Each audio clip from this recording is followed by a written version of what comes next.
कन्हैया, मेरा आपसे यही सवाल है कि हिंदुस्तान जो है दुनिया का सबसे युवा देश है। करीब 55% आबादी हिंदुस्तान के भीतर है, जो अच्छी बात है।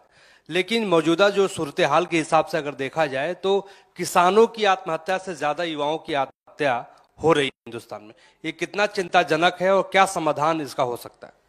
देखिए, ये बहुत ज़्यादा चिंताजनक है और इस विषय को लेकर के मेरे ख्याल से आप लोगों से हमारी कई बातचीत हुई है, कई प्रेस वार्ता में हमने इस इशू को रेज किया है। और आज भी जब हम ये कोचिंग संस्थानों का स्कैम है, पैसा ले लिया है, करोड़ों रुपया वसूल रहा है, उसको इस आत्महत्या से हम जोड़ करके देख रहे हैं कि हम एक ऐसी व्यवस्था बना रहे हैं जिस युवाओं पर के कंधे पर इस देश का भविष्य है, इस देश की दिशा क्या होगी, एज ए कंट्री हम कहाँ जाएंगे, उसका निर्धारण करने वाली जो सबसे मजबूत शक्ति है, उसके जीवन को लेकर के हमारे भीतर गंभीरता और संवेदनशीलता नहीं है। अगर हमारे भीतर गंभीरता और संवेदनशीलता होगी तो यह जो व्यवस्था पैदा की गई है जिसमें विद्यार्थी नौजवान आत्महत्या करने को मजबूर हैं, हम उस व्यवस्था को बदलने का प्रयास करेंगे। आप मतलब कोई राज्य में चले जाइए, एक बहुत बड़ा कंसर्न है, प्रतियोगी परीक्षाओं की तैयारी कर रहे डेजिग्नेटेड एरिया हैं हर सिटी में कि ये स्टूडेंट एरिया है, वहां पे आपको जो है ना एक कारोबार दिखेगा, वहां आपको एक सिस्टम दिखेगा। सालों से वहां पे विद्यार्थी तैयारी कर रहे हैं लेकिन उनको नहीं पता है कि उनका फ्यूचर क्या होगा। क्यों? क्योंकि टाइम पे एग्जाम नहीं हो रहा है। एग्जाम हो रहा है तो एग्जामिनेशन हॉल में पहुंचने से पहले पेपर लीक हो रहा है। पेपर लीक के खिलाफ जब स्टूडेंट सड़क पे उतर रहे हैं तो उनको लाठियां पड़ रही हैं। तो सरकार को इसकी रिस्पॉन्सिबिलिटी लेनी पड़ेगी कि आप कह रहे हैं कि हम दुनिया का सबसे विकसित देश बनेंगे, हम विश्व गुरु बनेंगे, तो हम दुनिया का सबसे विकसित देश और विश्व गुरु तो तभी बनेंगे ना कि जो हमारी सबसे बड़ी आबादी है युवाओं की, उसके लिए हम एक रचनात्मक प्रयास कर पाएंगे।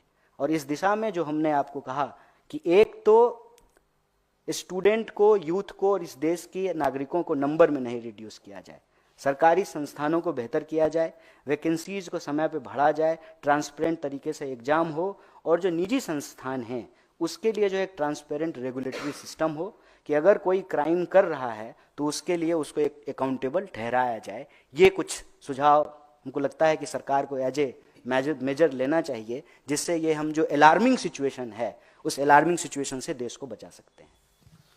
कन्हैया जी, उपराष्ट्रपति जगदीप धनखड़ ने कहा सीबीआई के डायरेक्टर या अन्य बड़े पदाधिकारियों के सिलेक्शन में चीफ जस्टिस ऑफ इंडिया कैसे हिस्सा ले सकते हैं? यह न्यायिक सक्रियता या अतिक्रमण के बीच पतली रेखा है, इसका असर मोटा होगा। उसके साथ उन्होंने यह भी कहा कि जब यह नियम बना था तब सिस्टम ने घुटने टेके थे, अब समय इस नियम को बदलने का है। अब देखिए, ये सब बहुत बड़ा इशू है। हमारे पास एक बहुत जरूरी और गंभीर और संवेदनशील इशू है, तो मैं कोशिश करूंगा कि मैं उसी पे बात रखूं।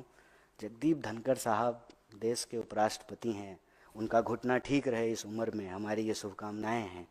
बाकी मैं एक बात विनम्रता से आप लोगों को कहता हूं कि न्यूज़ का मतलब नो न्यूज़ नहीं होता है। तमाम तरीके के डाइवर्जन, तमाम तरीके के स्टेटमेंट, इसने ये कह दिया, उसने वो कह दिया, उसमें मुझे लगता है कि देश का जरूरी मुद्दा कहीं ना कहीं छूट जा रहा है।